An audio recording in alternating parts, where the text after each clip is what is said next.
movies at last. Looks like it, Aunt Mattie. Huh. What, Dad? Hello, son. Well, daughter, how was the moving picture tonight? Lovely. Mice, that's what it was. Just a lot of mice. There wasn't anybody killed in the whole thing. No, well, then I'll stick to these. These don't talk. And that big Clark Norman Maine was in the picture tonight. Never does anything but kiss a lot of girls. Norman Maine is one of the best actors in pictures. You and your movies, that's all you think about.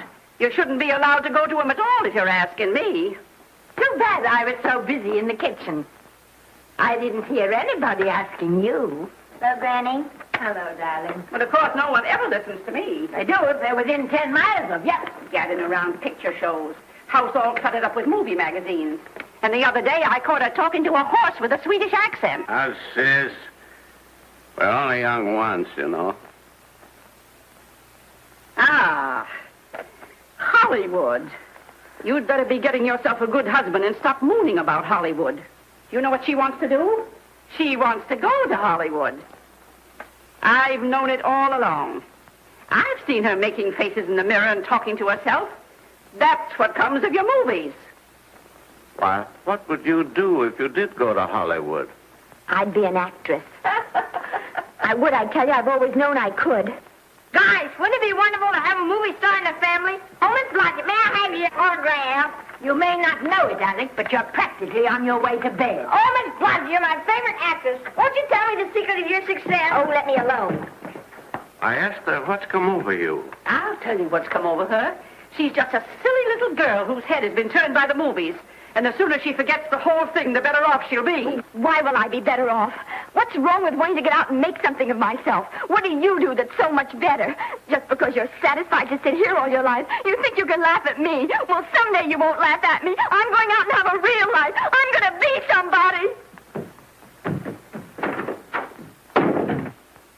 You know, if it was spring, I'd say give her a good dose of sulfur and molasses. I thought I'd find you. Oh, stop that. Now, stop crying. That isn't going to do you a bit of good. Oh, I'm crying because Aunt Mattie and Alec make me so mad. Oh, Alec and Aunt Mattie. Fiddlesticks. They're not important. You're the only one that counts. Esther, everyone in this world who has ever dreamed about better things has been laughed at. Don't you know that? Oh, I suppose I do, But there's a difference between dreaming and doing. The dreamers just sit around and moon about how wonderful it would be if only things were different. And the years roll on and they grow old. And by they forget everything, even about their dreams. Oh, I don't want to be like that. I want to be somebody. Oh, yes. You want to be somebody. But you want it to be easy. Oh, you modern girls, give me a pain. When I wanted something better, I came across those plains in a prairie schooner with your grandfather. Oh, everyone laughed at us as they did at all the other pioneers. They said this country would never be anything but a wilderness. We didn't believe that. We were going to make a new country. Besides, we wanted to see our dreams come true. Oh, Granny, it must have been wonderful. It was wonderful. But don't you think for one single minute that it was easy, Esther Blodgett? We burned in summer and we froze in winter. But we kept right on going and we didn't complain because we were doing what we wanted to do. Can you understand that? Yes, I can. Could you do it? Could you do it even if it broke your heart? Because remember, Esther, for every dream of yours you make come true, you'll pay the price in heartbreak. Oh, I know what I'm talking about. You may not believe it, but I was a young girl once. And a very pretty young girl. A lot prettier than you are. And I was in love with your grandfather. And when some Indian devil put a bullet through him, that is as if it had gone right straight through my heart, too. But I remembered all he taught me. And I went right on. I buried him out there on that wilderness with my own hands. And I went right on that same day. And I kept right on going. Even when your mother was born. Oh, Granny, I want to make it worthwhile.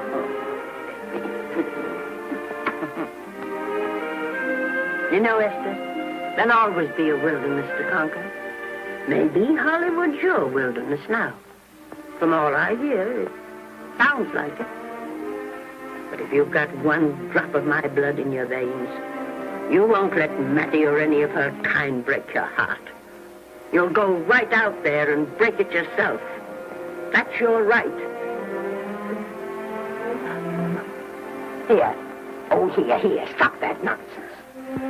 Here. Take this and go to your Hollywood. Oh, I can't take your money. Well, why not? It's your savings. Well, I was only saving up for my funeral. Now I don't think I'm ever going to die. Oh, Granny, how can I ever thank you? By giving me your word of honor that you'll never tell a living soul where you got that money. I promise. Remember, if you do, I'll have you arrested for robbing me.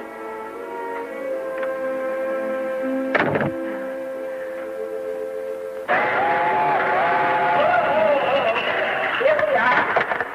What's up, Miss Granny? Oh, I can make it, dear. Oh, thanks. Oh, I kissed Dad goodbye. Just a little kiss. He didn't even wake up. I bet you didn't try that on your Aunt Mattie. Oh, Aunt Mattie. Think of her face when you tell her. I am thinking about it. I've waited for that chance for 30 years. There she is, girl. Oh, thank you, Cousin.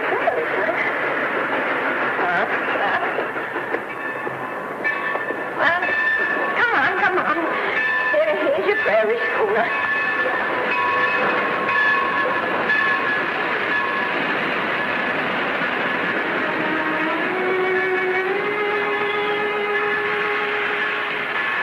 All aboard. Oh, Granny. Go on. Goodbye, Granny. Goodbye. I'll be waiting for you in those movie pictures. Don't tell Mattie. You know, my eyes are not as good as they used to be, but my ears are all right. So you remember, talk up good and loud. All aboard. Goodbye. Bye. Bye, Granny. Bye.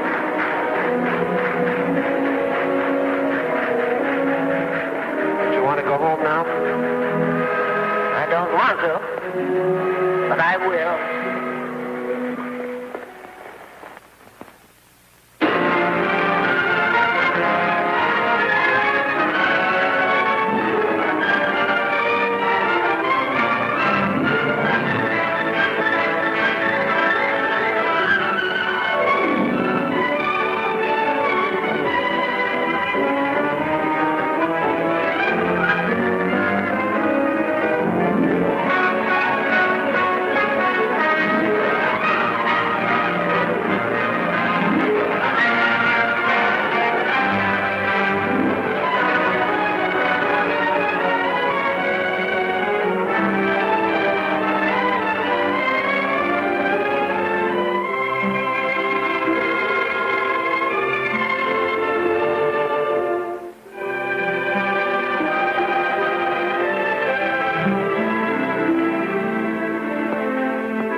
Good afternoon.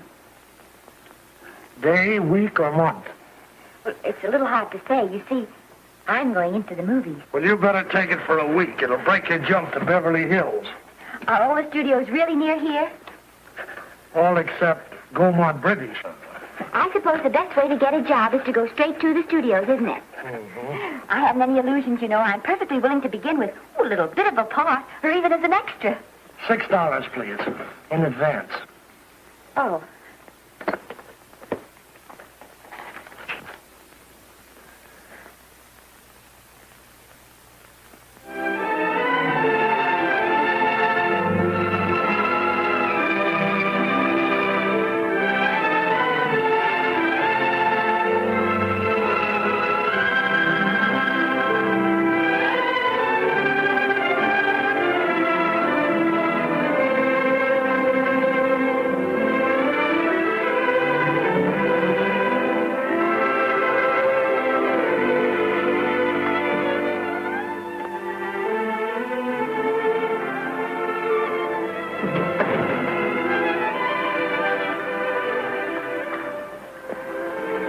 I beg your pardon. I'd like to register for extra work. How long have you been in Hollywood? Well, it's about a month now. We haven't put anyone on our books for over 2 years. Come here. I'd like to show you something.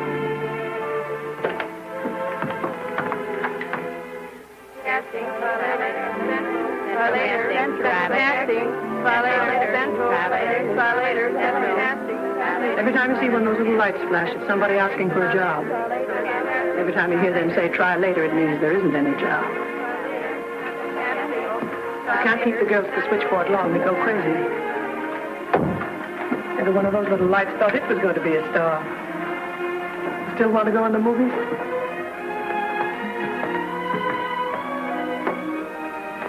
You know what your chances are?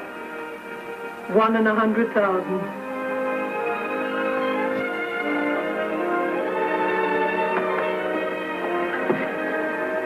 But maybe I'm that one.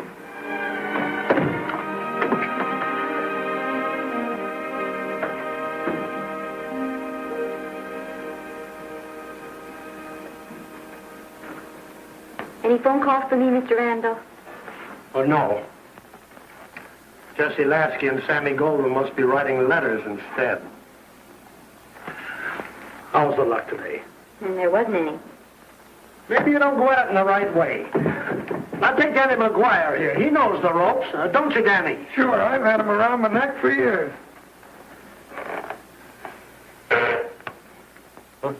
What? Oh, Miss Blodgett. Danny McGuire, our new tenant. How do you do?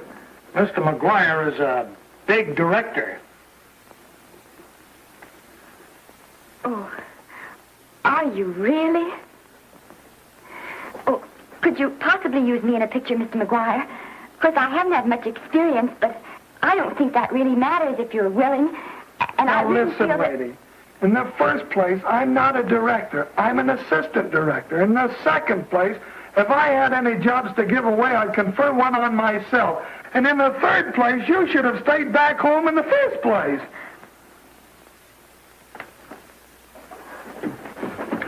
Oh, no, what have you done? Hey, wait a minute. Hey, don't be that way. Don't do that. Gosh, I didn't mean to get tough, but a guy thinks he's being kidded when somebody asks him for a job and he hasn't got one for himself. After all, I'm not a big enough shot to hurt your feelings. I'm sorry.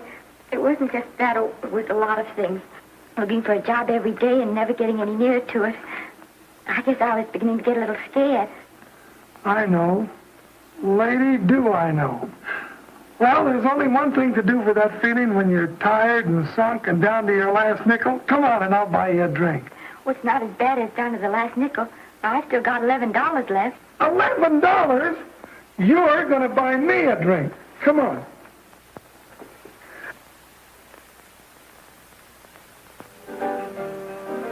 That's right, George. There's nothing like a little rum to take away that milk flavor.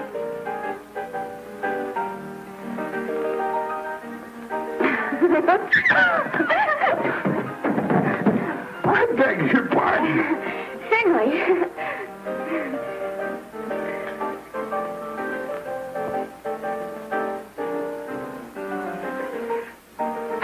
sign my contract, the first thing I'm going to do is see that you direct every picture I'm in. That's my pal. Of course, I'm going to be perfectly nice about it, but I'll just insist. Now, that's the way to talk. Don't let them lick you. Oh, I should say they can't lick me. If they try anything like that, what? I just won't sign.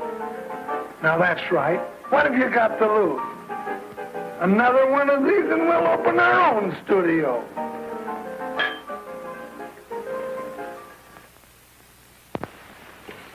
Bill rendered $24. Past due. Remit without further delay. Me.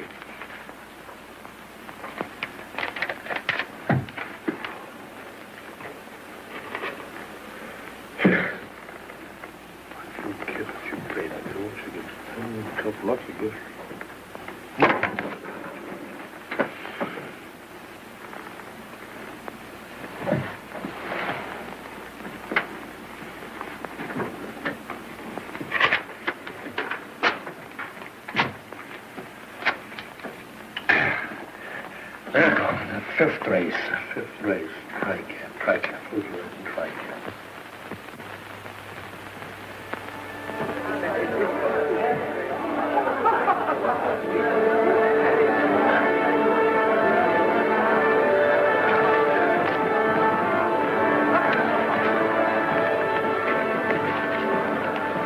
Hey, the program's going to be swell tonight.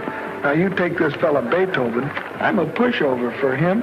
And Chopin, well, he's not so dusty either.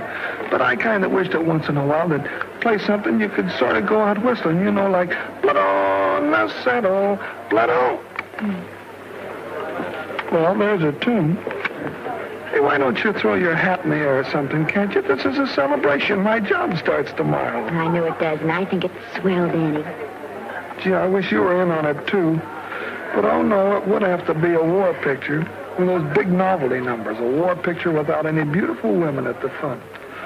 Oh, well, something will happen soon. Maybe. Why don't you go home, kid? Oh, Danny, I can't do that. I came here, and I've got to stay. Well, now, if it's on account of money, I can... Oh, thank you. You've given me enough already. Anyhow, this is no time to be worrying. This is a party. Look at all the people. Everybody in the world. Look. That's me and the name.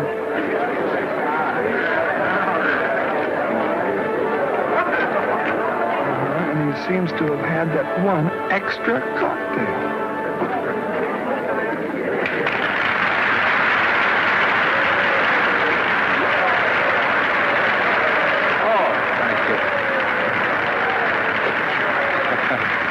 You dope. That's the orchestra leader.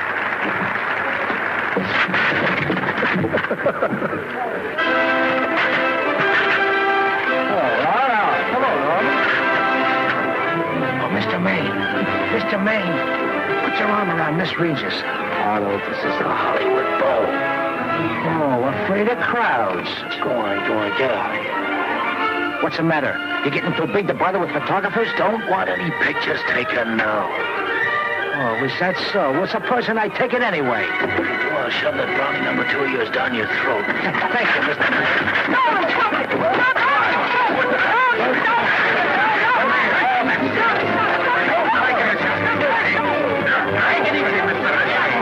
Stop it! Normie, come back and sit down. Everybody's laughing at you.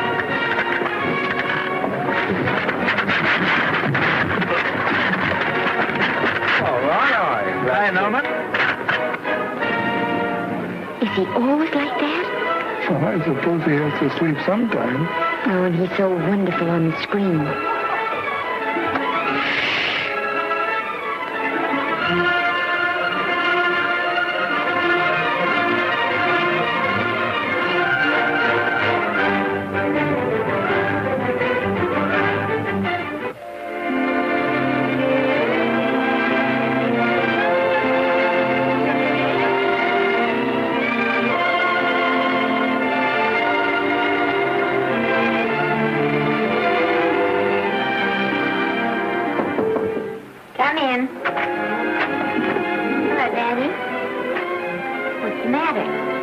Well, believe it or not, I got a job for you. Daddy, that's wonderful. When do I go to the studio? Well, you don't exactly go to the studio. Oh, it's on location. Well, it's not exactly on location. But of course, I haven't any makeup. Will you tell me what you're getting sort of help me put it on? Well, you don't exactly need any makeup. You see, it's not really a picture job. It's being a waitress. Oh. Well, it's kind of a picture job if you look at it right. You said it was a waitress. Well, it's waitressing for Casey Burke, the big director over at our studio. He's giving a party tonight to kind of celebrate on account of finishing the picture, and he wanted me to get him an extra waitress, and it's $5. And I thought of you right away, Esther. That was awfully sweet of you, Danny. Well, there's going to be a lot of big people at Burke's house tonight, and I'll bet you there's any number of big directors, and if you're there, maybe they'll notice you. I could make them notice me. Sure you could, Esther. It's your chance. My chance. All right, Daddy, I'll do it. Oh, but I can't. I haven't got the right things to wear.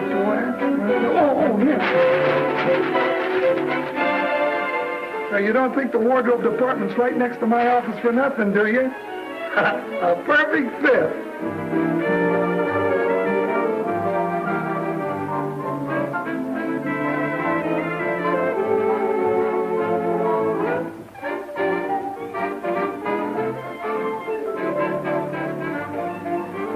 Did you get to the preview last night? I did. Would you like a little hors d'oeuvre?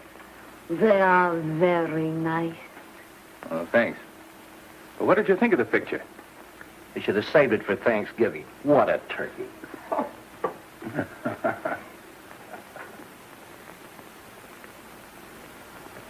Will you have some hors d'oeuvre? You do like hors d'oeuvre, don't you? I don't think there's anything so enjoyable as hors d'oeuvre before supper, and these are rarely delightful.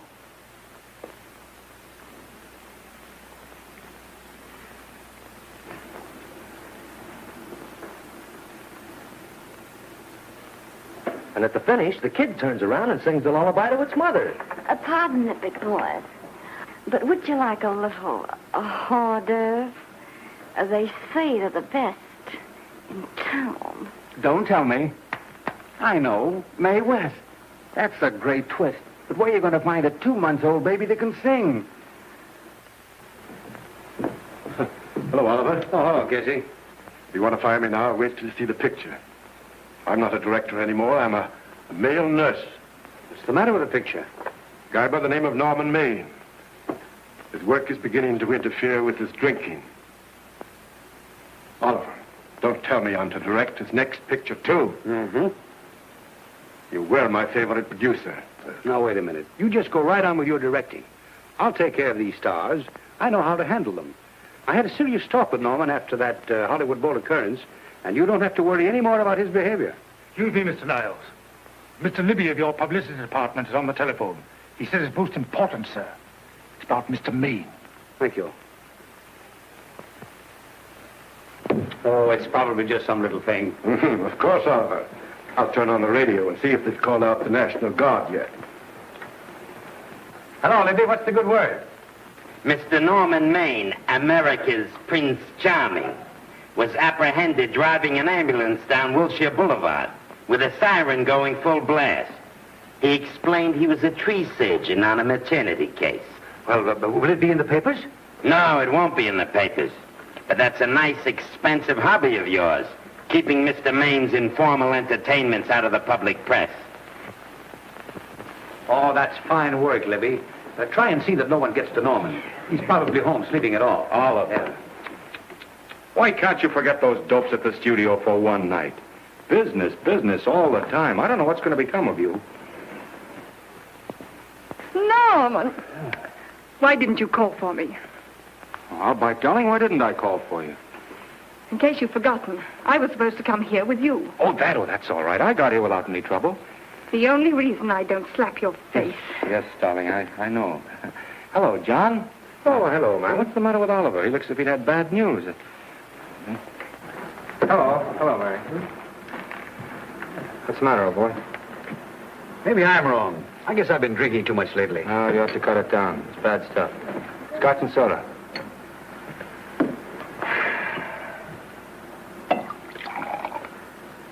Come on. The word, you know, is pronounced when.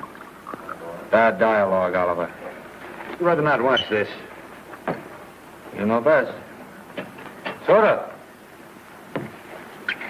Thank you. Oh. Go ahead and say it. I've got it coming to you. Don't make it tougher on me, Norman. I don't want to stand here and preach, but take a look at my side of it. I'm trying to make pictures with you. I know. Costs are going up, and the grosses are going down. No, it isn't that. I've made lots of money with you, and I can afford to take a loss. But I hate to see you going the way of so many others. Why don't you get Lloyd's to insure you against me? You can't get insurance against a man forgetting who he is. You're a great star, Norman, but there's nobody so big that he can afford to have people refuse to work with him. Who doesn't want to work with me? You... Quiet. Listen, I know plenty of people who do. Yes, and so do I. But your real friends can't stand seeing you start to fall apart. What do you mean by that? The first signs are always the same. Not being able to remember your lines. Cameraman struggling to cover your hangovers. And all because you have to have a good time. Every day and every night. Listen, I've warned you for a long time, Okay, Norman. Oliver, you're a swell guy. You won't lose any money on me. I'll promise you that. I'll be ready for the curtains when the time comes. When it does, here's my epitaph. And now I think I'll, have a little drink. Scotch and soda.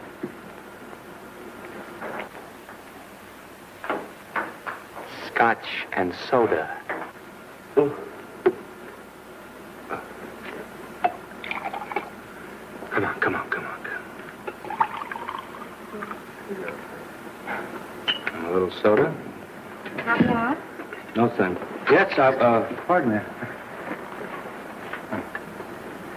Ah, lovely. No, I mean the caviar. Mm-hmm.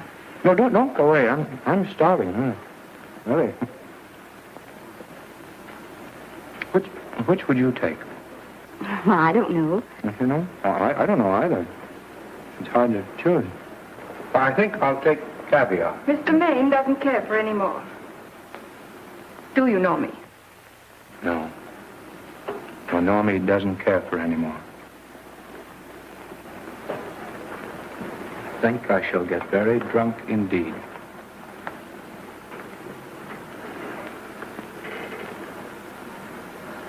Scotch and soda. Sorry, I have something.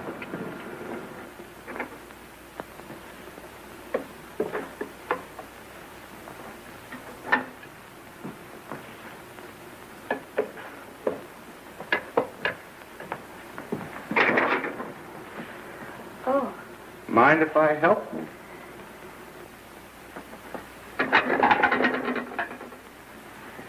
Won't they miss you? Oh, no. They'll just look under the table, and when they see I'm not there, they'll forget the whole matter.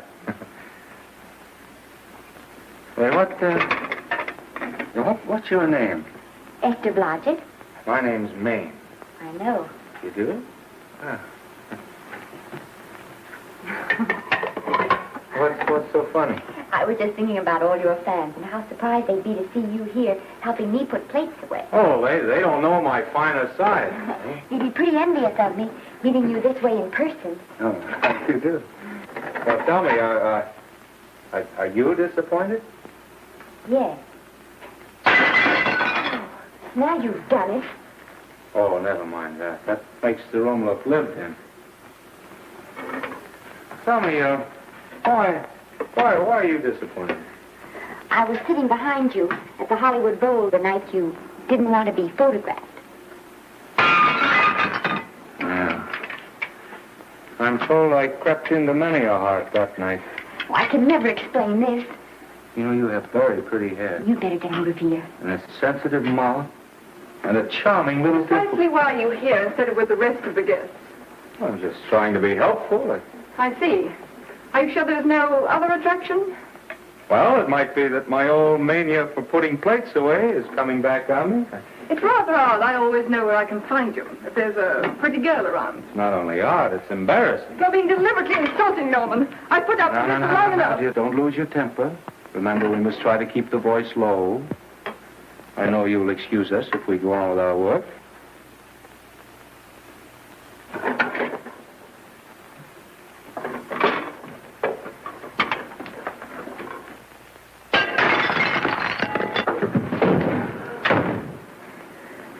Now see what you've done.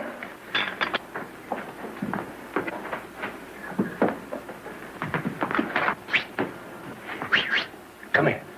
Help me up. Are you hurt? No more than usual.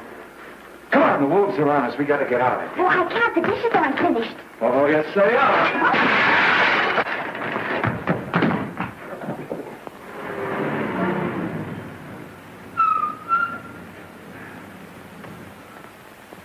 Well, I bet I know what you're going to say now. What? Good night. Good night and thanks. Hey, wait a minute. Hey, you realize that all I found out about you is that you're foolish enough to want to go into pictures? But why is it foolish? Look at you. Yeah, that's what I mean. No, I'd rather like to go into this matter a little more thoroughly. Oh, that's awfully nice of you. Why don't we go on up to my place and talk it over? Oh, no. Thank you very much, but I really must say good night. Good night. But you're not angry. No. I'm hungry. Well, why don't you go and get something to eat? Good night, Miss Blodgett. Good night, Mr. Maine. Wait a minute. Peter, the least I can do is to see you to your door. Will I see you again? I hope so. Has anyone ever told you that you're lovely? Well, now you know. Thank you.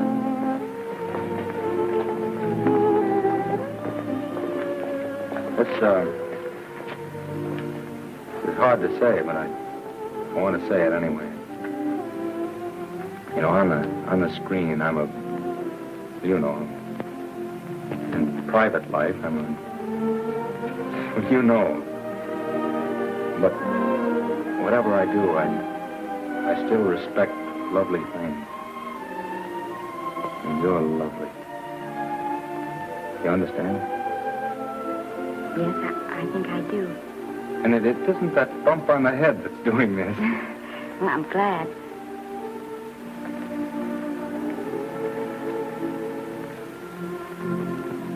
Good night. Good night.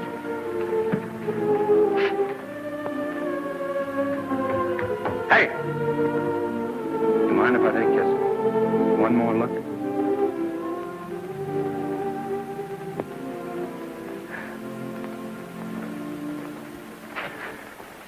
Go away.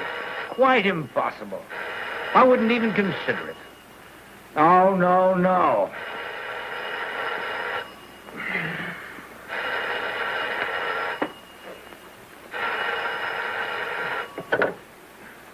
Hello? Who is it? Who? Norman? What have you done now? You're not in jail, are you? Oh. Yes, I see. Oh, it's that again. I see. She's beautiful. Yeah, I know. You want me to give her a screen test? Yeah, certainly. She's got wonderful possibilities. Oh, you know she's got something. Well, you knew all the other ones had something, too. Oh, no. I tell you, Oliver, she's got that sincerity and honestness and sincerity and honestness that makes great actresses. Oliver, I am so sure of this girl that I want to take the test with her myself. Listen, Oliver, you've worked hard. You're entitled to a break. You get...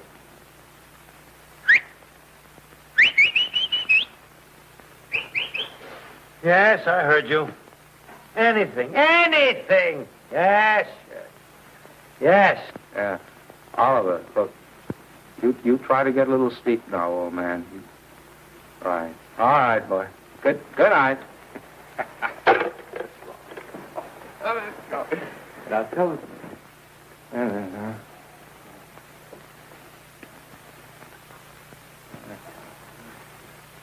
Telephone book. Telephone book. What? Telephone. Hey, Olive, telephone book.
Telephone.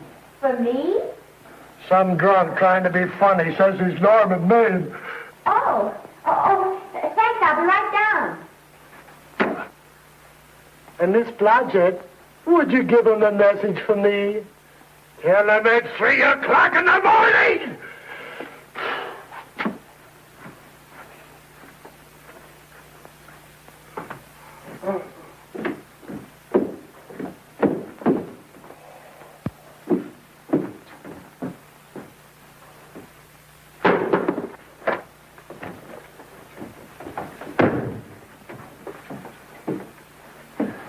Hello?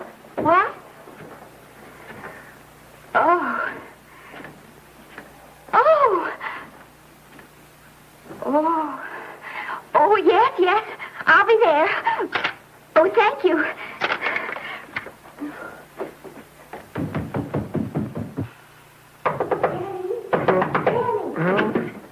Daddy, what do you think? I'm going to take a test tomorrow, and Norman Maine's helping me do it. I'm taking one, too. Garble's assisting me.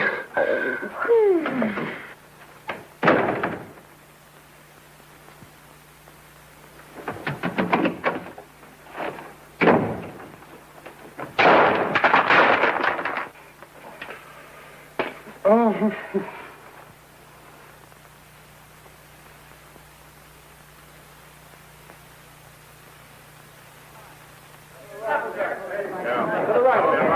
Move that Golo in. Would it still come like broad? No, the Yankee. Is this light too hot for you, Hanley? Okay, but cut down on your backlight. Put a double on that 90. Bring it down a little. That's it. Now put it. Pull down on that 150. Ready to take it. Get pulled down on that 150. That's right. Okay. Run it here.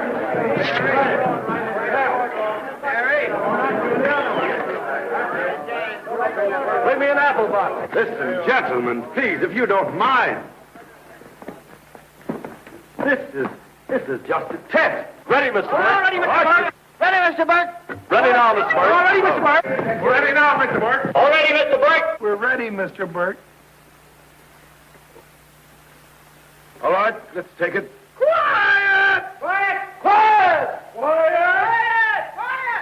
Quiet! Ready, Norman? Yeah. You ready, Miss, what's your name? You'll soon know your name, Esther. The whole world's going to know it. But I'm so scared. Maybe I better not try it today. Oh, come on. Now, don't be foolish. They all had to go through this. Harlow, Lombard, Myrna Loy, and now Esther Blodgett. All right. I'm ready. This is a take. Roll 'em. Quiet. Hey!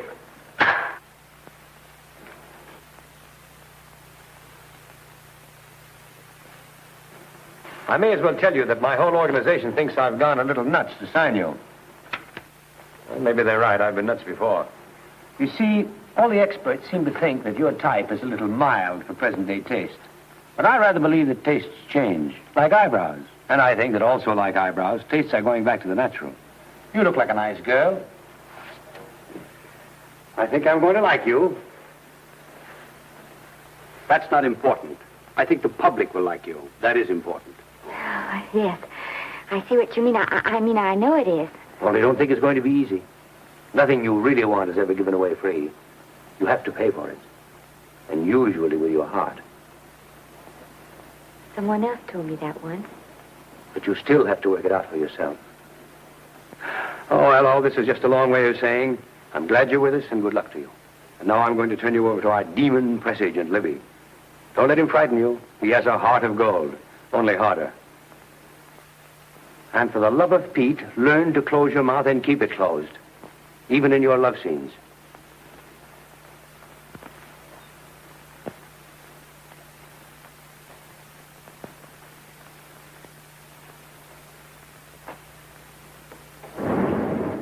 Are you a Russian?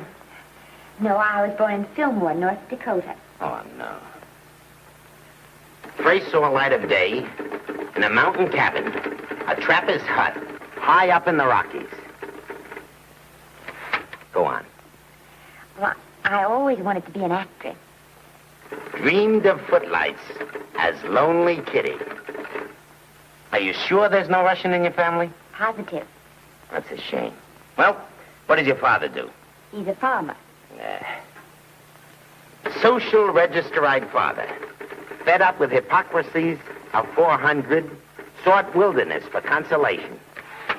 There amidst the mountain flowers, he raised another blossom. His lovely little daughter. What's your name? Esther Victoria Blodgett.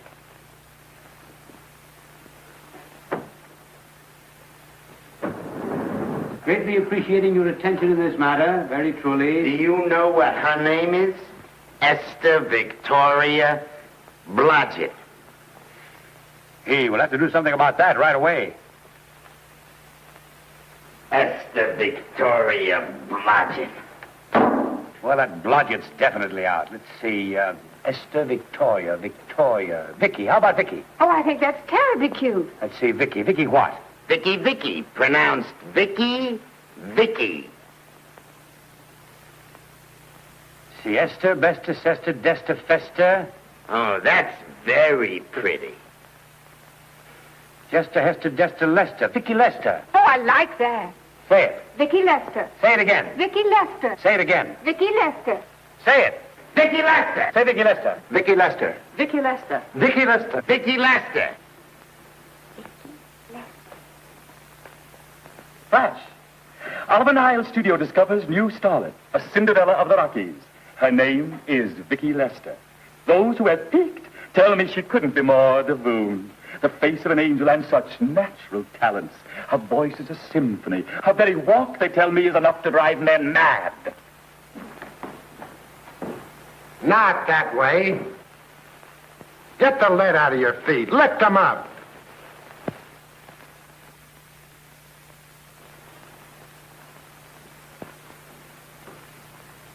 That's better. It's terrible, but it's better. The quality of mercy is not strained. It droppeth as the gentle rain from heaven. Cease. Through the mouth, my child, through the mouth. The nose is for smelling roses. Proceed. Does she have to look surprised all the time?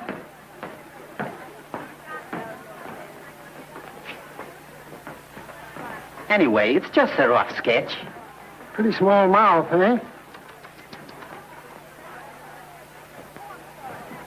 Oh, well. Give her that Crawford smear.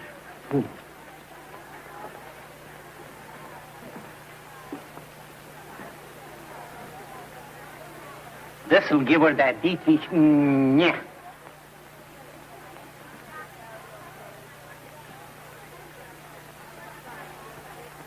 We're on the wrong track. She still looks surprised.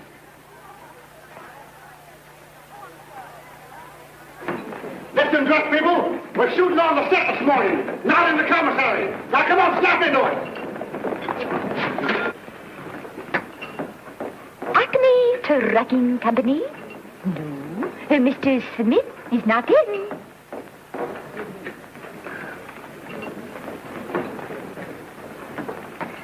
Acme Trucking Company.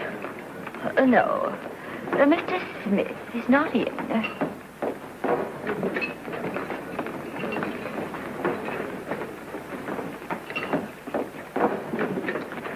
Good morning. What can I bring you, Mr. Maine? That just shows how long you've been here. Naval, bless you. How soon are you and I going to be married, huh? I don't know. You'll have to ask my mother.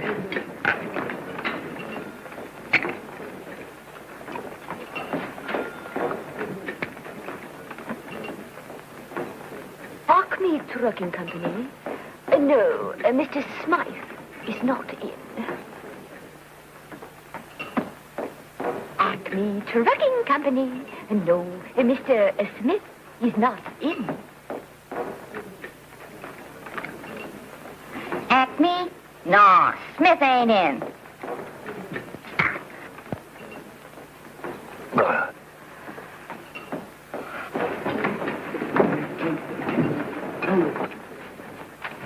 Acme Trucking Company? I'd like to speak to Mr. Smith, please. Mr. Smith is not...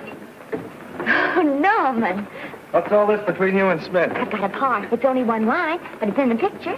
It's ambition that made you break that date with me last night. Well, I had to be here so early this morning, and So did I. I had to stay up all night to make it. you've started your picture, haven't you? No, we're still in the testing stage. You can't seem to get the right girl for the lead.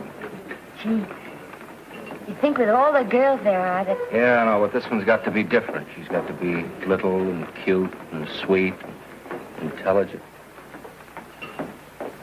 It'll blow me down. What? Will close my tired old eyes. Well, what is it? Hold everything. Come on. Come on.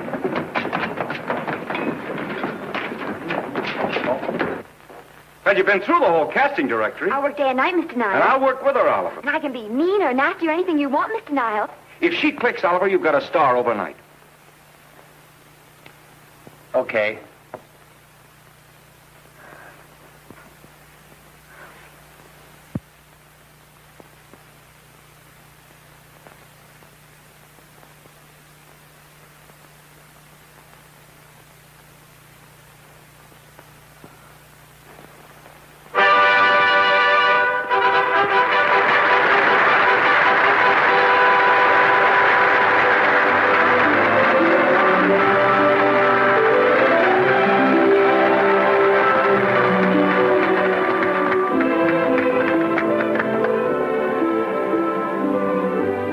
At the end of the picture.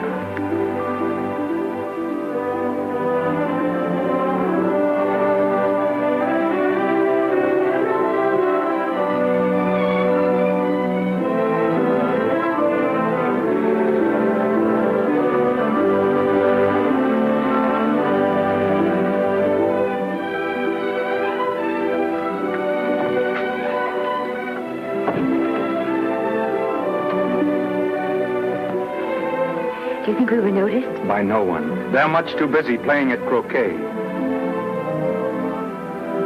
I've loved you all my life. But we only met 2 days ago.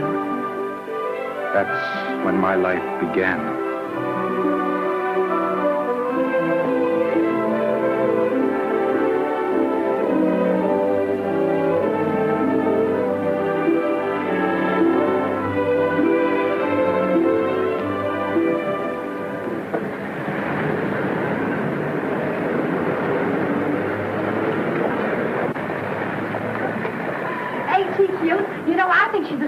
type I am, don't you? I think she's sweet. Well, it's Vicki Lester's picture, all right. I think she was much better than he was.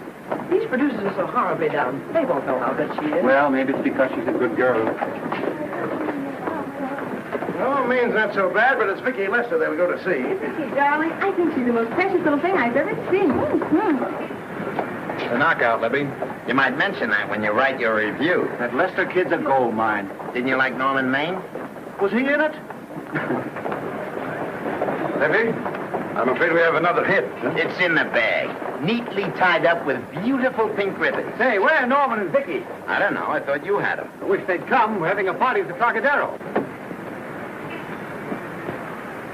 Isn't it thrilling running away from people? Norman, it's so exciting, So new. A star is born. Come on, Fleming.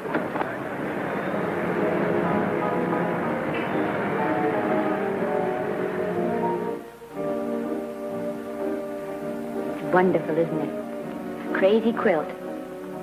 Oh. It's a carpet spread for you. It's all yours from now on, you know? Come, Esther. You're a success. You have everything in the world you want. I hope it'll make you happy. Hasn't it you? But then there was one thing I never had. Lots of times I told myself I'd found it, but I always knew I was lying. Still, I never stopped looking for it. Maybe it'll come. Well, I think it has come, Esther. I only wish it weren't too late. Oh, but it's not too late. Oh, you can't throw away your life the way I've thrown away mine and have anything left that's good enough. No. You can. Norman, you can.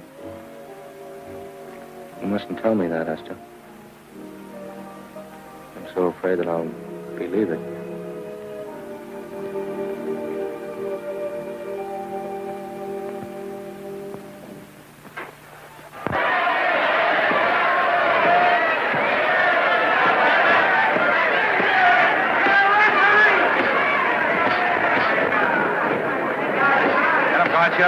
Shoot your right. Swell, isn't it? Lovely. What scotch you get? Can't you hear me, gotcha? Shoot your right.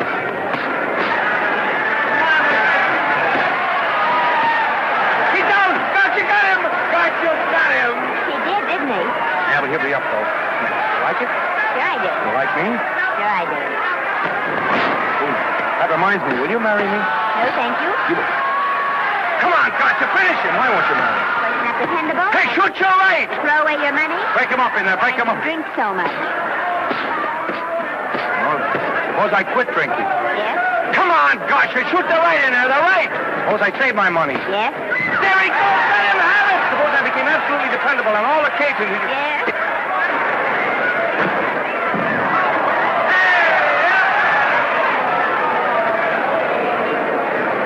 Hey, gotcha, he got him. He got him. He certainly did.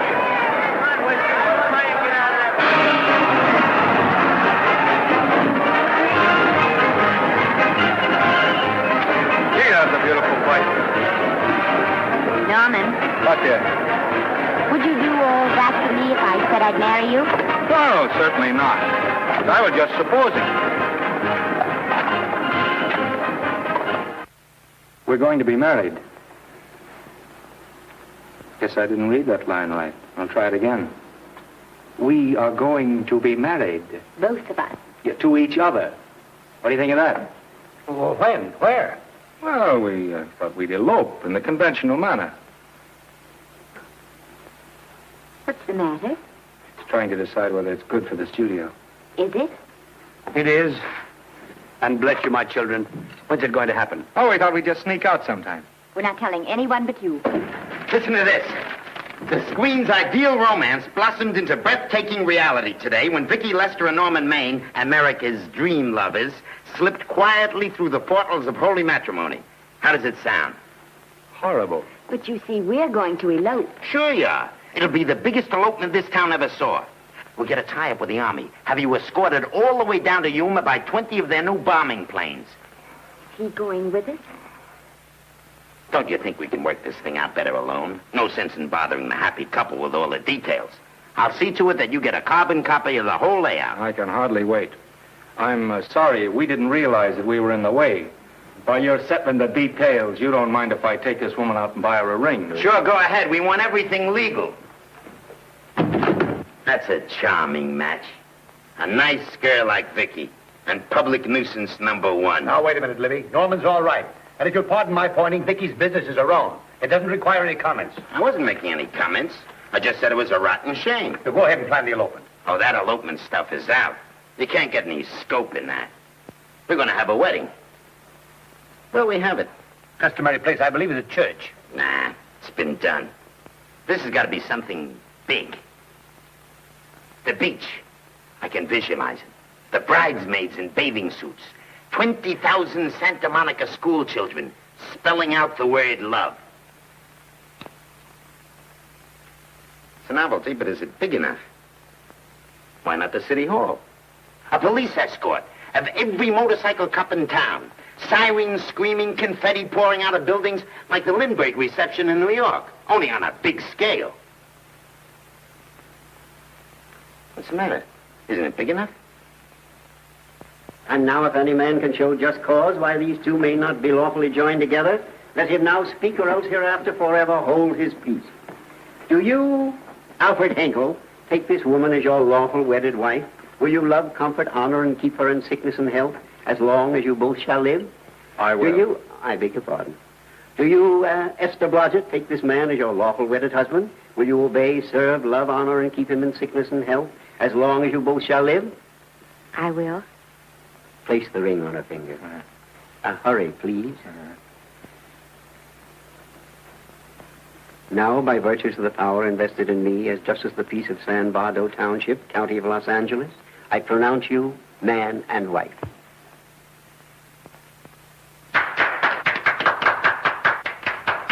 Quiet! And now I must exercise my prerogative of office. I hope you will be very happy, Mrs. Hinkle. Thank you. Thank you, sir. Oh, Thank Danny. you very much. Now, if you'll please sign the license. Oh, yeah. You know, Mrs. Hinkle, I can't help but believe I've seen you somewhere before. Oh, really? Well, I believe this is the first time I've ever been in San Bardo.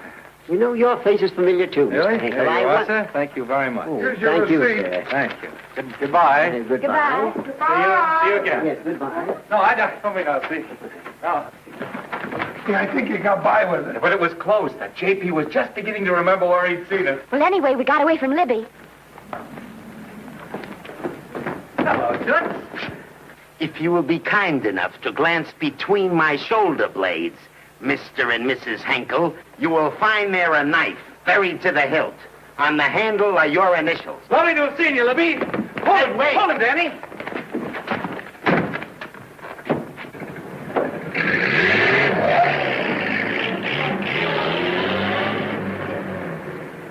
There go a couple of rats I raised from mice. Well, they got a right to get married, haven't they? I haven't got any right to double-cross the public, and I haven't done it yet. Hey! People versus Porky Washington, who is charged with violating Section 600. Young man, you're in contempt of court. Operator, get me the Los Angeles Tribune. I've a good mind to put you under arrest. Wait till I make the score. You wait, too. Tribune, give me the city desk. Johnny, this is Matt Libby. I got a flash for you. Norman Maine and Vicky Lester were married at 2:30 this afternoon. Vicky Lester? Court recess.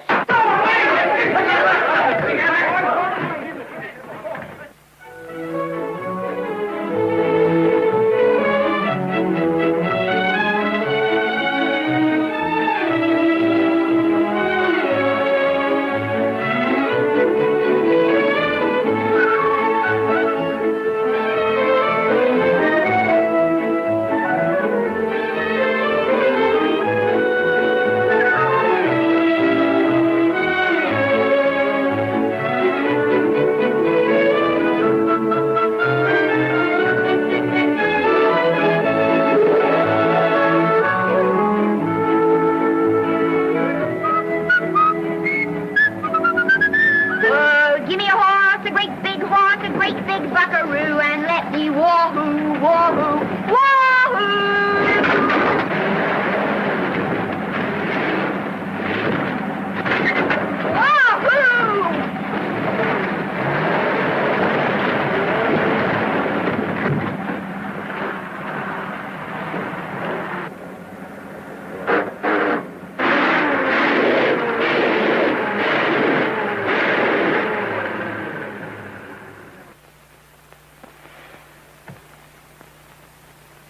Wahoo. Hey, Wahoo. I don't want to sound immodest, but I think I've stripped a gear. Well, sit down, won't you, and let's get acquainted. We'll probably be seeing quite a bit of each other from now on. No. Might just as well break the ice now as later.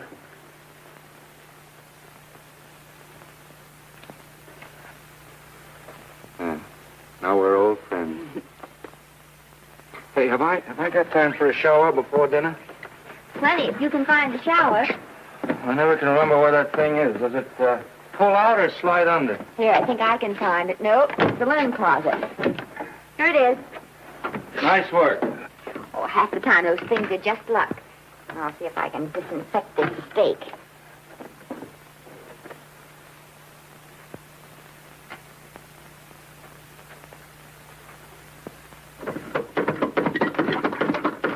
Hey, Esther, there's no soap. Here. Thank you. Oh, and Esther. Yes, dear? I'll need a washcloth. Oh. How you fix the cigarette? You know I never smoke underwater. Well, what do I do to make this thing work? Pull that gadget at the top and pray for rain. Well, I can't reach it. I can't get my hands up. If you've gone in there with your arms down, you'll never get your bath. Unless you're a contortionist. Yeah, well, I'm not a contortionist, and don't throw that up to me now. You knew it when you married me. Will you close this door, please?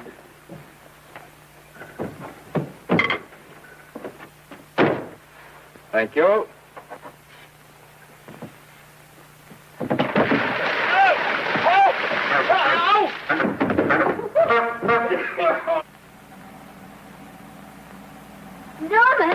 Norman, here comes the car. You got it? Huh? Here, quick. Quick what? Quick, go out and stop them and ask for help. Oh, I'll catch cold. Oh, you'll get warm again. Yeah. Oh, dear, they'll recognize me. Now, if you keep your face down, go on. There may not be another car for a week. Well, Howdy, partner. Howdy. Stuck? Yeah, how'd you guess it? Can you get us some help? Well, I reckon not. You know, it's a long way to town. We're pretty busy down at the place. Well, I got to get out of here. I've got my wife with me. Does she like the country? No, and then we're short of food. There's a lot of game in them woods. You know, well, my wife can't shoot. Well, you're sure up against it. Sorry I can't do anything for you. Well, wait, listen, I'll be frank with you. I'm Norman Maine. Who? Norman Maine. Well, my name's Judd Baker. Glad to have met you. Well, so long. Hey, wait a minute. Listen, you don't... So you're Norman Maine.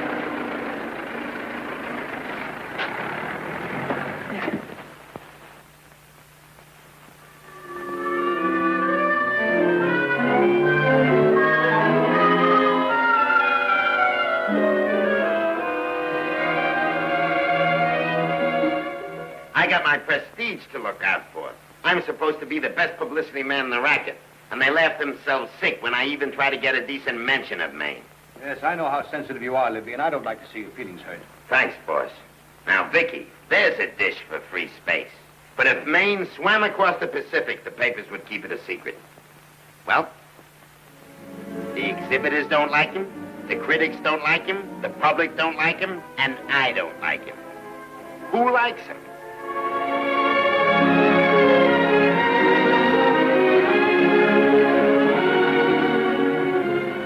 Oh, but, darling, this is almost too much of a surprise. And there I was in my touching innocence, thinking we were going to live at the beach house. Oh, we'll still keep the place at Malibu. But this is special. This is our castle. It used to be in the air, you know? Well, we'll never use any ugly words like contracts and pictures and careers. When we come in those gates, we'll check the studio outside. Come on, I got another little surprise for you.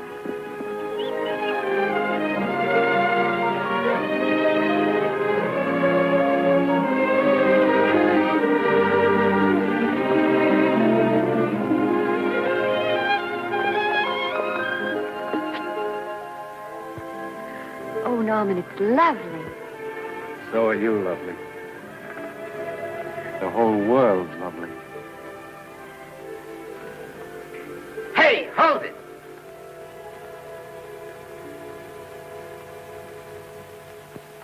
That's it. Caption: their honeymoon never ends. All right, let's get some pictures. Now, if the bride will sit here and the groom stand behind her, we'll have something unique. Now let's go after something different. You sit down and she'll stand up. Pretty radical, isn't it? Yeah, but in a nice way. Okay, Otto, fire. Caption: their honeymoon begins anew. Ah, the producer. Caption: their honeymoon ceases abruptly. Hello, Oliver, glad to see you. No, I'm glad you're back. Thank you. Vicky, how well you're looking. Hello, Oliver. Am I interrupting? Yes, thank you. Just want a couple more pictures. That's enough of both of them. What they're asking for is exclusives of Miss Lester. Alone. Oh, I see. Well, come on, Oliver, let you and me get exclusive. See you later, Vicky. Oh, don't worry, Otto. My camera smashing days are over. They ain't your only days that are over. Oh, hold that, Miss Lester. Gorgeous. Well, Oliver, how's the dividend situation? Very pleasant. I think we'll show $2 million on the next quarter. Oh, smart move of mine to sell my stock, eh? Oh, well, when you need money, you need it. Well, some people save up for just such an event. There's bound to be a rainy day occasionally. Yeah, but as a citizen of California, I've always refused to admit that. Yes, I know, but still it does rain. Well, anyway, you can thank me for some of those dividends of yours. Mm-hmm. Oh, can't you? Oh, sure. That was a little too quick, Oliver. What's the matter? The Enchanted Hour was a smash hit, wasn't it? Well, it made Vicky a star overnight. Yes, it should have. How about me? Oh, let's talk about business at the office, Norman. Beautiful pool you have here. Beautiful. Oh, now let's talk about it here. Didn't they like me? Well, maybe the pot wasn't just right. That was the best part of the year. Look, Oliver, do you think I'm slipping? Can you take it? Yeah, go ahead. The tense is wrong. You're not slipping. You've slipped. Oh, my fan mail's still big. Norman. Fans will write to anybody for a photograph. It only costs 3 cents for a stamp, and that makes photographs cheaper than wallpaper. But every 25 cents they pay for a theater ticket buys them the right to be a critic. And your last few performances, Norman, have not pleased your critics.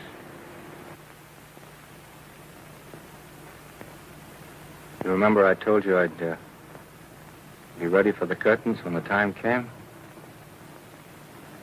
Here it is. Let's call off the contract, no hard feelings. We're not quitting, either of us. There's no explaining these things. We've all seen how the public turns. Maybe we can turn them back. I've got a swell script lined up for you. About Esther. You think that I'm going to get in her way? Well, as a matter of fact, as it happens, there's no part in this story for her. I'd more or less planned to star her in a picture of her own, with that young Pemberton opposite her. He's coming along nicely. Good for young Pemberton. All right, Oliver. We'll make a try at it. Let's hope it's not too late.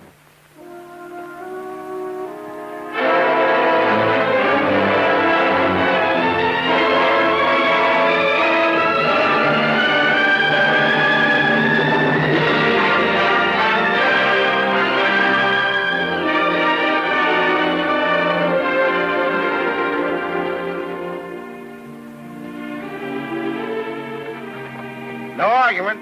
I'll buy those. Huh. The screen's most finished actor. I'll say he's finished. He keeps them away in droves.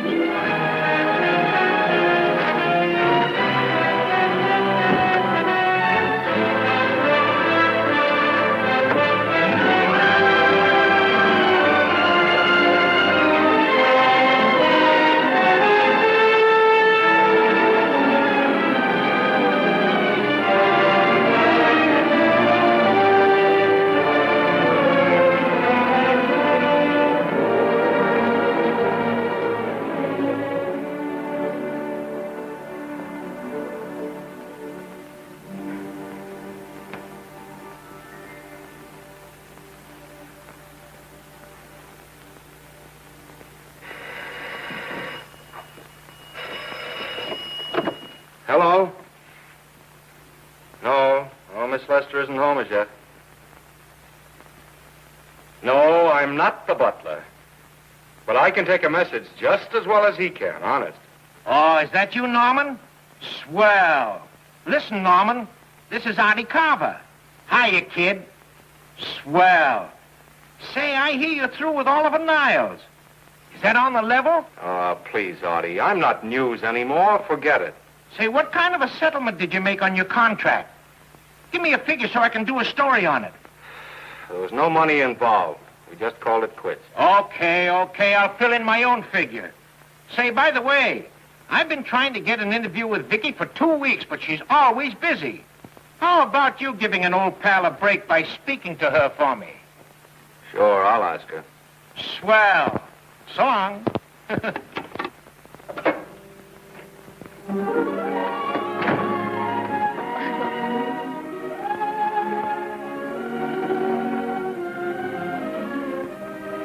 I didn't mean to be late, darling, but Casey wanted... All right. You're here now. What's new today? Nothing. Haven't been out of the house. Let's go somewhere tonight. No, you're tired. We'll stay in. I'm not tired, really. Oh, yes, you are. You've got a hard day ahead of you. Anyway, I see so little of you, I'd like to have you to myself. Oh, but it's the servants' night out. We haven't any. Yes, we have. I fixed a little snack with my own lily white hands. I'm learning to cook in my spare time. Then I think I'll marry you. I get it. You want to make an honest cook of me, huh? Comes in on wheels in this joint.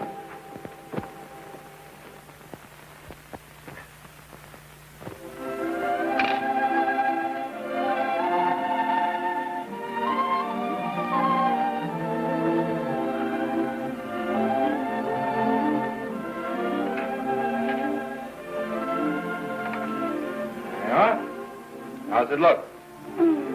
Wonderful. Huh? That's what I thought. Now then, don't be formal, just pitch in. Huh?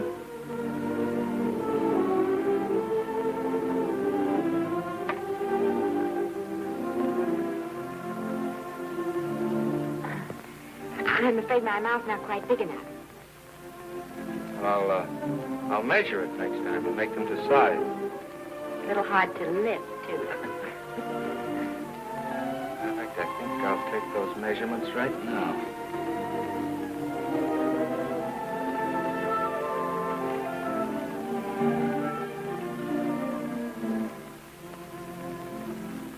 That's what I wait for. All day. That's why I rush home without even changing my costume.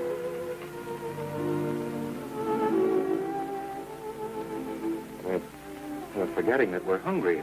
Would you like a sandwich? Thank you. I still have a little work on this one.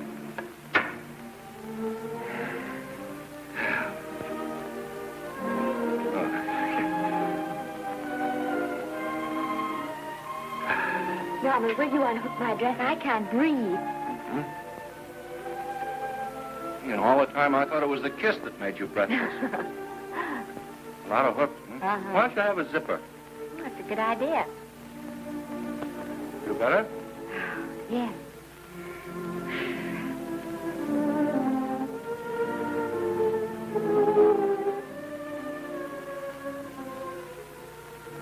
Don't look now, but I think that guy on your left is in love with you. I hope so.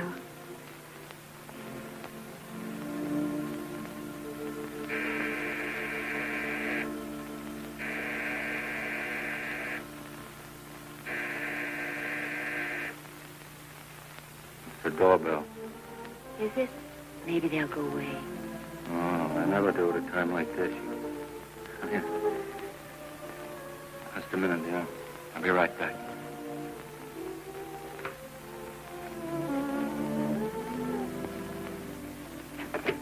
Does Vicky Lester live here? Yes. I got a package for her. I'll sign for it. So who are you? I'm her husband. Oh, sure. I'm right here, Mr. Lester.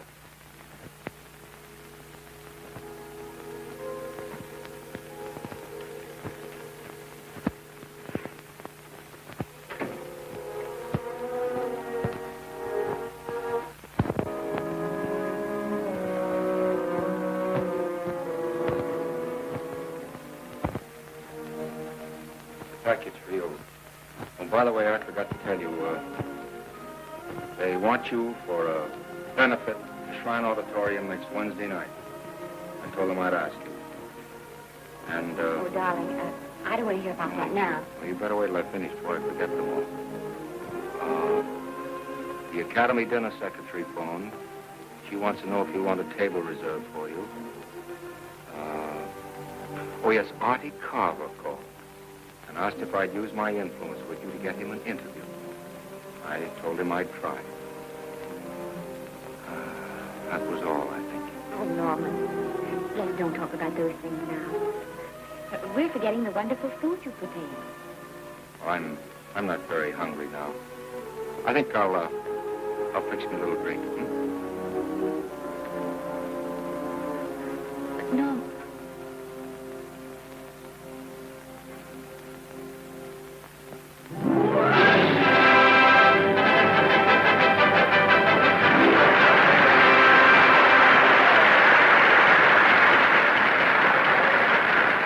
Norman would come. Stop worrying. And think how nice that statuette is going to look on your mantelpiece. Do you suppose anything's happened to him? But of course not. He's just been held up in traffic. You think about that statuette. And now we arrive at the climax of the annual dinner of the Academy of Motion Picture Arts and Sciences, the highest award within our power to bestow. We have already applauded with our hearts as well as our hands, while awards are being given those gentlemen who during the past year have rendered distinguished service to the motion picture industry. We now pay honor to the ladies, or rather to one lady. We offer to her the Academy Award for the finest performance of the past year. She has already had the world's acclaim, but this is the tribute of her fellow workers, the men and women of this industry. It is not only my pleasure, but my privilege to present this award to the actress who created the unforgettable Anna in Dream Without End, Miss Vicki Lester.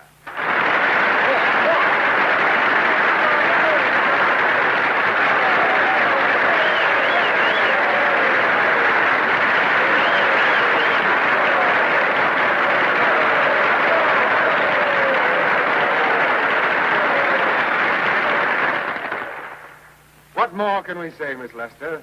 This says it all for us.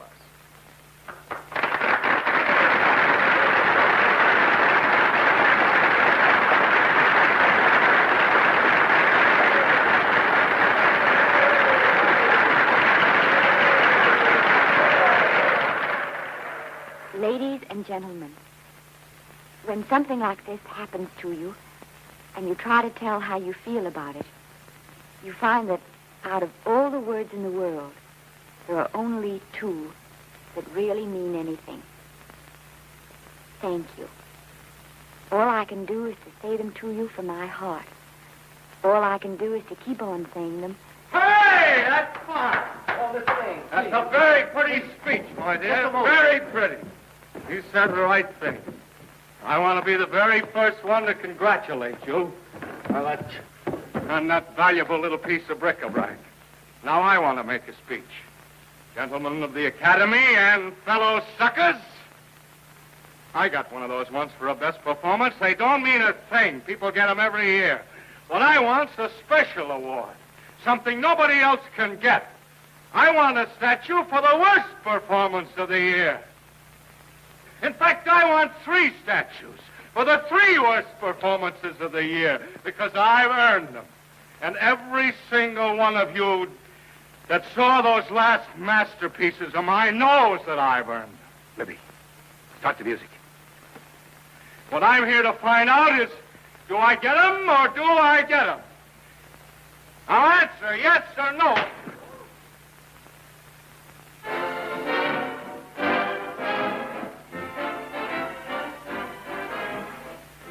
Norman, darling, let's go and sit down.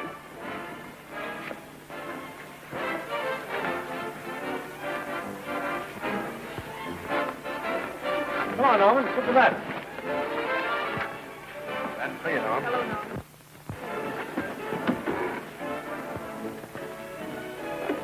Well, Norman, how are you? Hi, Oliver. My dear, do let me congratulate you. You must be terribly proud and happy tonight. Thank you.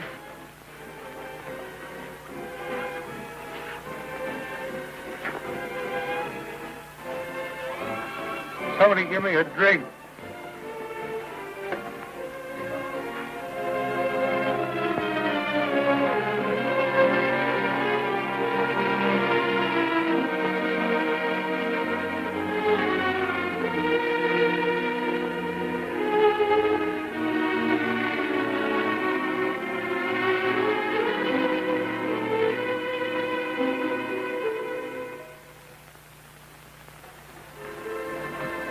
Oliver, it's nice of you to come to my dressing room. Vicky, how are you? I've missed you. Everyone's missed you. Have a nice trip. Well, a 3-month tour of the theater circuit scarcely comes under the head of pleasure. But the way they're screaming for your pictures all over the country. Miss Lester, if I may talk shop, you are a knockout. Thank you. It's good to hear that. You've been crying. A little. How's Norman?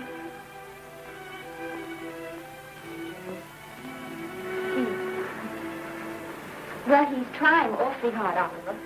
Letting Norman leave this studio was the hardest thing I ever did. There was nothing else I could do. I know. Has he been... Is he all right? He's gone to a sanitarium. He really wants to stop drinking. And I think he could only... Well, perhaps if he could start working again, there would be some encouragement. Oliver, could you do that? Oh, thank you. But he mustn't ever know I told you. He won't know, and you mustn't worry. I want you to keep up your good work in this picture. I'll try, Oliver. That's the one thing I can do for you.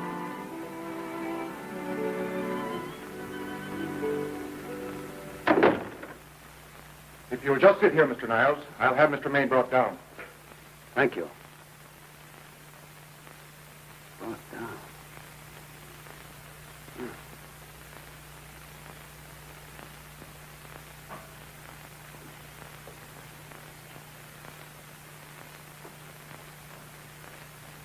Hello, Oliver. Welcome to Liberty Hall. Hello, Norman. Well, no, Mr. Niles isn't slipping me a case of scotch, Cuddles. This is just a handshake. This is Cuddles, Oliver, my social secretary. We go everywhere together. How are you feeling, Norman? Fine. Getting along remarkably well, Cuddles tells me. He says you ought to see some of the boys. Let's sit down. Yeah. Cuddles, we really don't need you. Touching, isn't it? Can't bear to have me out of his sight. Are you comfortable here, Norman? Comfortable. It's positively luxurious. They even have iron bars in the windows to keep out the draft. How much longer are you going to be here? Oh, well, I'm really cured now. I'm just staying on for an extra week or two to get in good shape, you know. After all, there's no particular hurry to return to the cameras. That's what I wanted to talk to you about. I've got a script with a fine part for you in it. Yeah, Oliver, that's great. That's great. Who plays opposite me? Well, it is not exactly the lead. Young Pemberton's doing that. But I tell you frankly, I consider your part better than the lead. Oh, I see. It's better than the lead. Well, of course, it isn't terribly long. But it's one of those parts that makes an impression on you. They'll be thinking about you all through the picture. Mm-hmm. Well, the thing is, Oliver, I'm pretty well set at another studio. I'm not at liberty at the moment to tell you which one. You know yourself how those things are. Of course. But it's a big picture. It's one of the biggest of the year. Mm-hmm. And the part. Every actor in Hollywood would give his teeth to play. See. Well, that's fine, Norman. Naturally, that will tie you up for a while. But we won't get to this picture for some time. And perhaps, if you want to consider it for later on, well, I'll tell you, Oliver, you'd better not count on it. See, I've got several pictures lined up after this one, and they're talking to me about England. You know, they're doing some very interesting things over there, you know. Mm-hmm. Hey. What is it, Cuddle? Speak right out. We all love you. Your dinner.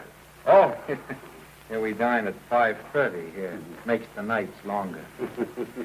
Well, goodbye, Norman. I'm glad to see you getting along so well. I'll be out in no time. I'll have to introduce myself all over to a lot of people. They won't know me when I'm not drinking. Goodbye. Goodbye, Norman. Thanks for dropping in. Well, Cuddles? Alone at last, eh?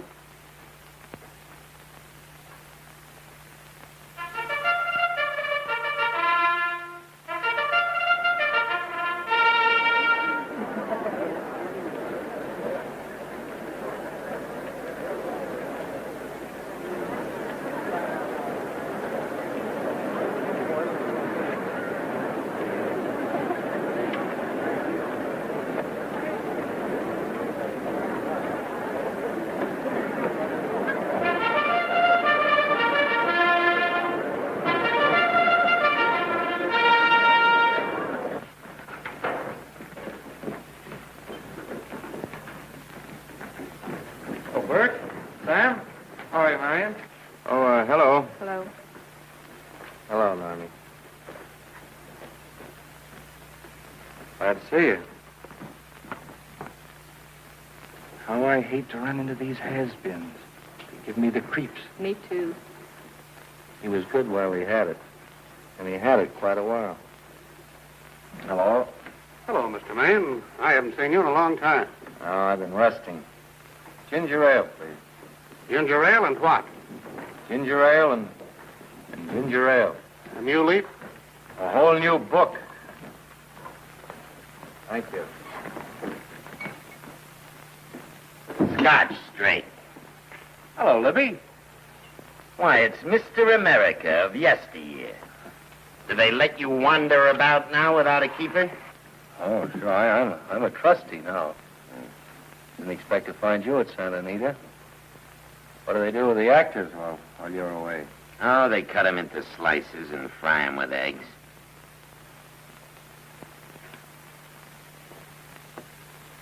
I suppose you'll be here all the time, now that you've retired from the hurly-burly of the silver screen. Well, we're living down in Malibu now and pretty lonesome with Esther away working all day. Well, I wouldn't squawk about that if I were you. It's nice to have somebody in the family making a living. Oh, wait a minute, Louis. I don't want to forget that we're friends. Friends, my eye.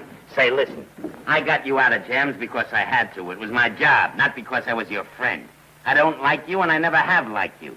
Nothing made me happier than to see all those cute little pranks of yours finally catch up with you and land you on your celebrated face. Pretty work, Libby. Always wait till they're down, then kick them. I don't feel sorry for you.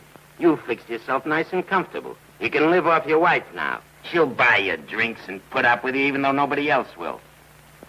Come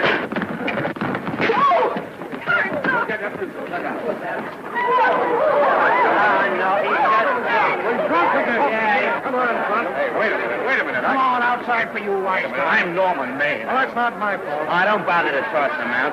He's harmless. All right, Mr. Libby, if you say so. Sure, let him go. What can he do? He can't fight any better than he can act.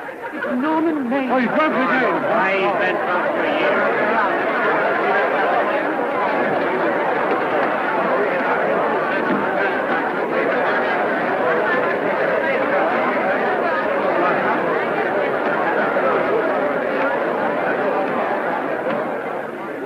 Give me a scotch. Double. Leave the bottle here.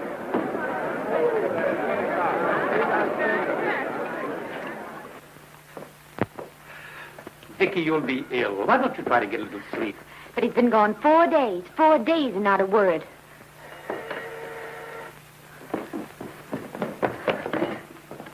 Oliver, I can't. I just can't. Hello? No, this is Oliver Niles speaking. What? Where? Thank you.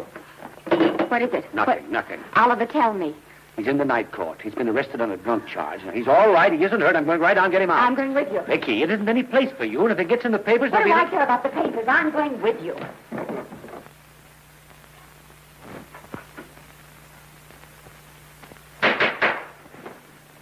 Division 30, Municipal Court, County Los Angeles, now in session. The Honorable Judge J. Barris presiding. Be seated, please. Was you able to do anything? Judge wouldn't even see me. Ready, Your Honor.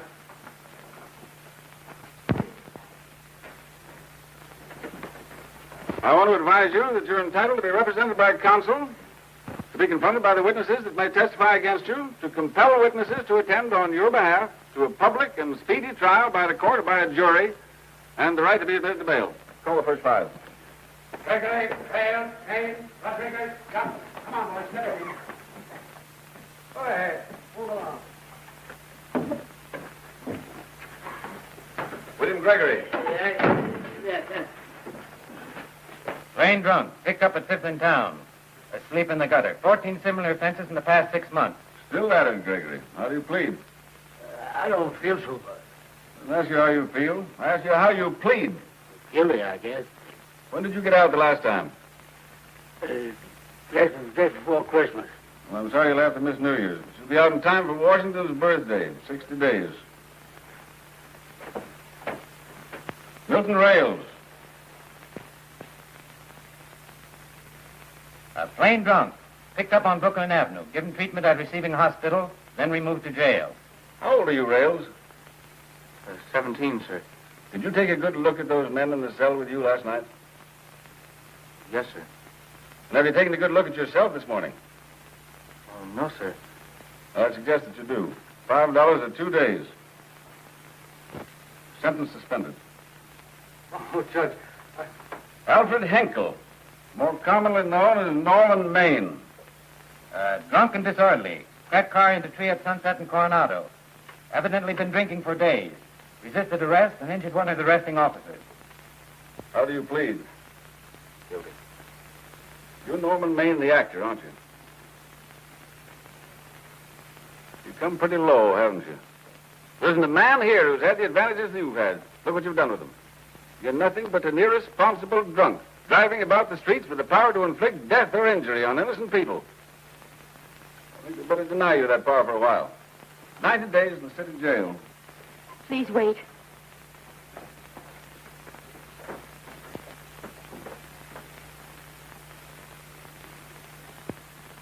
I'm his wife. Yes, I recognize you, Miss Lester. Please, Judge. I promise you this won't happen again. I'll be responsible for him. If you just won't send him there. You realize that this man, when drunk, is obviously a menace to public safety? And you realize, too, Miss Lester, the responsibility you'll be assuming to this court and to the Commonwealth. I do. Sentence suspended. Prisoner remanded to custody of wife. Thank you. You can get in at the jail entrance, madam. Jose Rodriguez. Plain drunk, picked up at 1st and Main. Second offense. How do you plead? I think I'm guilty, Your Honor. 60 days.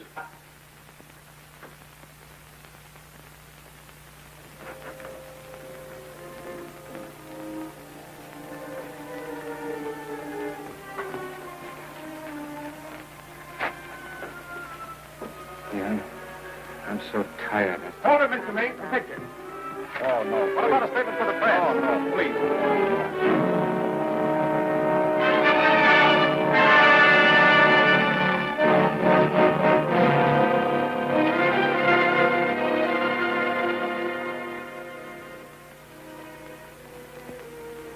He's asleep. He's been asleep all day. The best thing for him. Awful to see this happen to someone you love. And know in your heart that it can't get any better. I only know that all I can do now is to stay with him and try to help him. So will I. And between us, we take care of him. You're very fond of him, aren't you, Oliver? I'm very fond of both. Then I know you'll understand what I have to tell you. And after what happened last night, I think you already know what it is. I can't do any more touching. I'm going away for good with Norman. You can't do that, Vic. You're the very thing of your success. And you've worked so hard to achieve it. That's what's been wrong. And I've thought it all out. Maybe if I hadn't been away from him so much, last night and what went before, it wouldn't have happened. And I know it's too late to think about that now, but it may not be too late to go away with him and start over somewhere. It's your life you're giving up, Vicky. so I can try to give Norman back his. Can you honestly tell me I'm wrong to do it? No, Vicky. I can't honestly tell you that. Then there'll be no more Vicky Lester.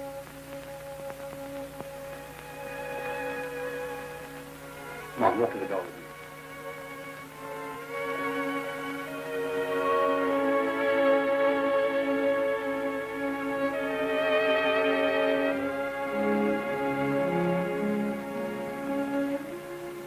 Goodbye, Vicky Lester.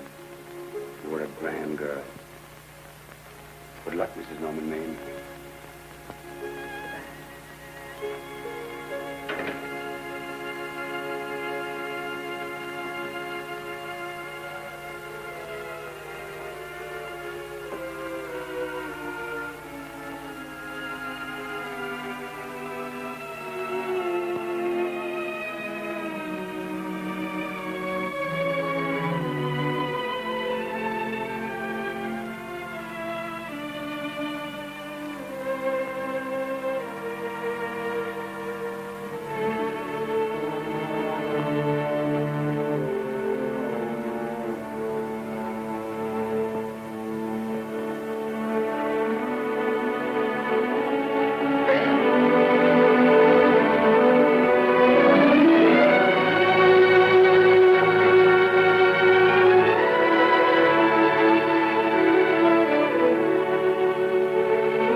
Darling.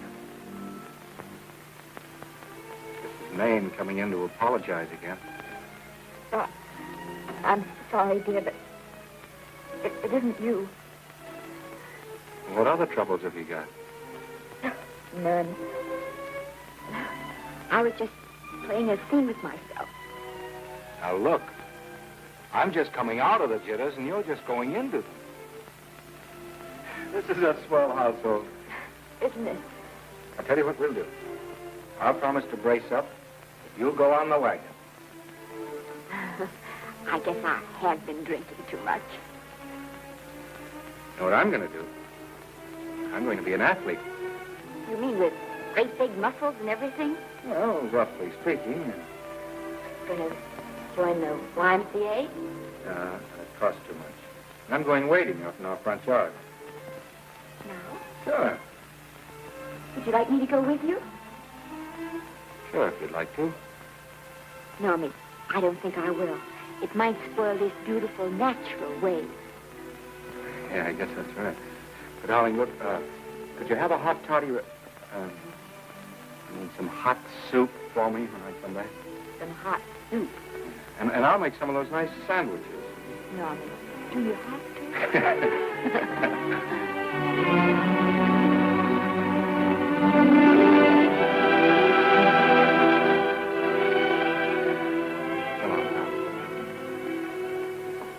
I don't stay in too long.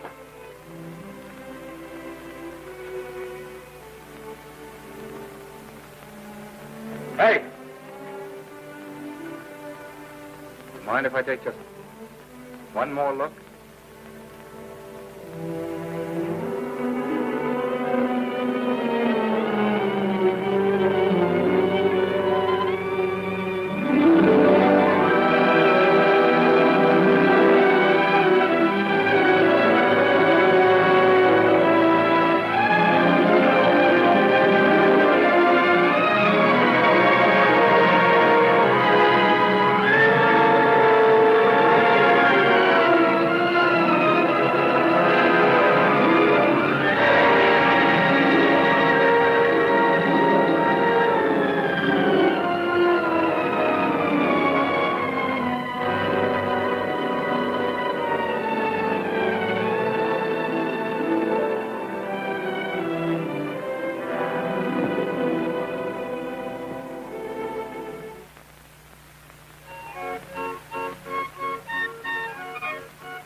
first drink of water he had in 20 years. And then he had to get it by accident. Pardon. How do you wire congratulations to the Pacific Ocean?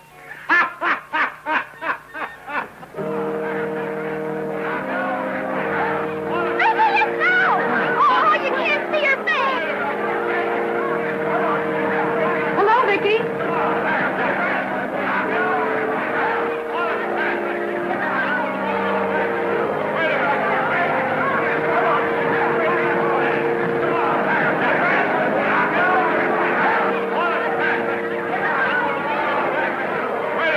Can't you? Come on, Vicky, let's see your face. Vicky, will you sign my book for me? Write this is Norman May. Don't you care, Vicky? You get over it. Stand back, can't you? Don't you cry, dearie. He wasn't so much.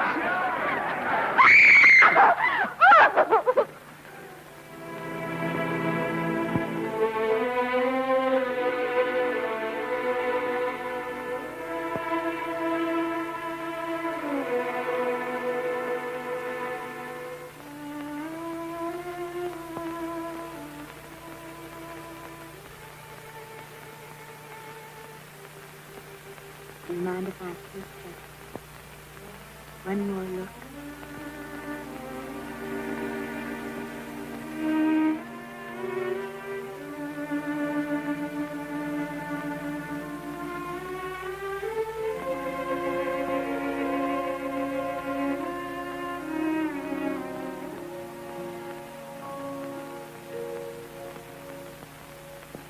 Here are the paychecks for the servants, Graves.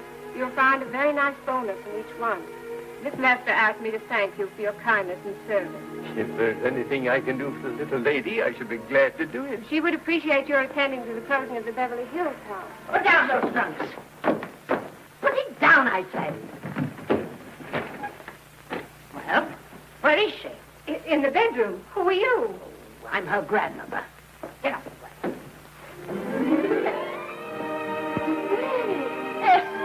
Granny, darling. Oh, I'm so glad to see you. What made you come? Oh, I know when I'm needed. Now get out of here. Go on. Get out of here, all of you. I want to talk to my granddaughter alone. I came just as quickly as I could. But I'm going home. I sent you a wire yesterday.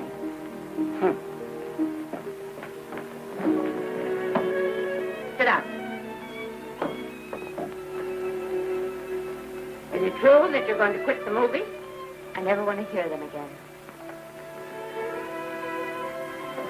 What are you running away from, little girl? I'm not running away. It's just that I can't go on. My heart isn't in it anymore. Once I told you if you get what you want, you have to give your heart in exchange. And you said you were willing. Do you remember? I remember. It seems to me that you got more than you bargained for. More fame, more success, even more personal happiness. Maybe more unhappiness. But you did make a bargain. And now you're pining over it. I don't think I'd feel so very proud of myself if I were you, Esther. I'm not, Granny.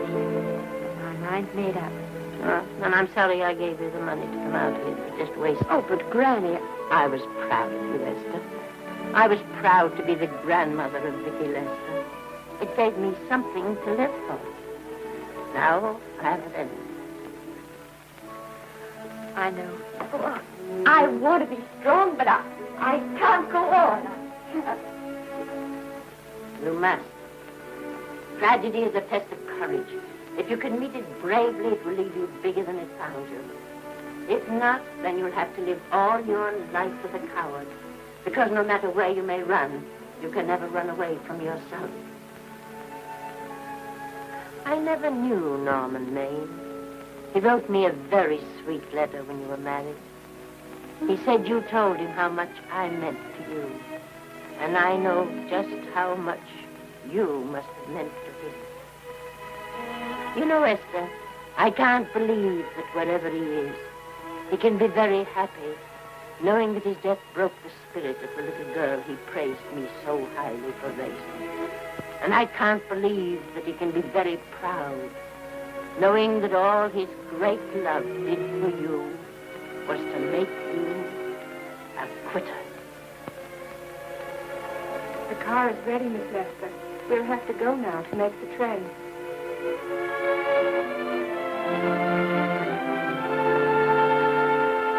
Put the car back in the garage.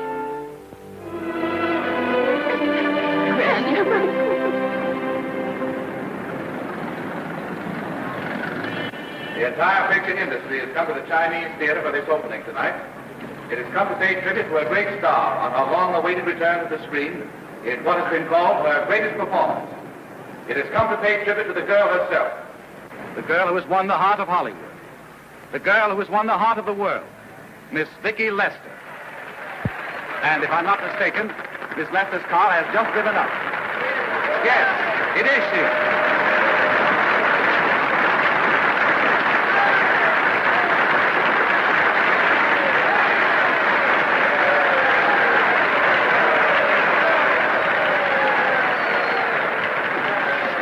This doesn't scare you too much. I scare very slowly, young man. 6 o'clock, folks, please.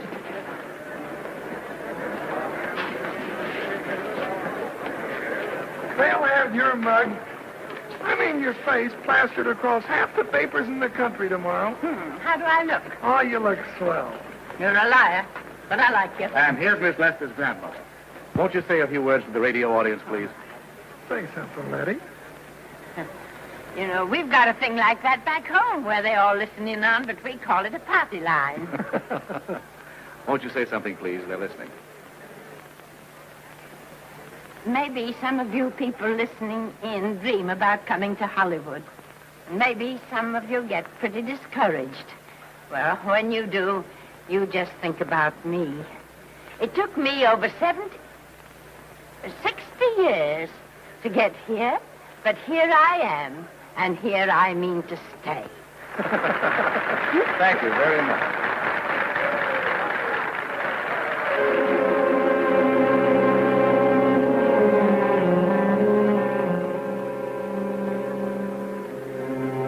Miss Lester. This microphone is on an international hookup. Throughout the world, your fans are hoping that you'll say a few words to them.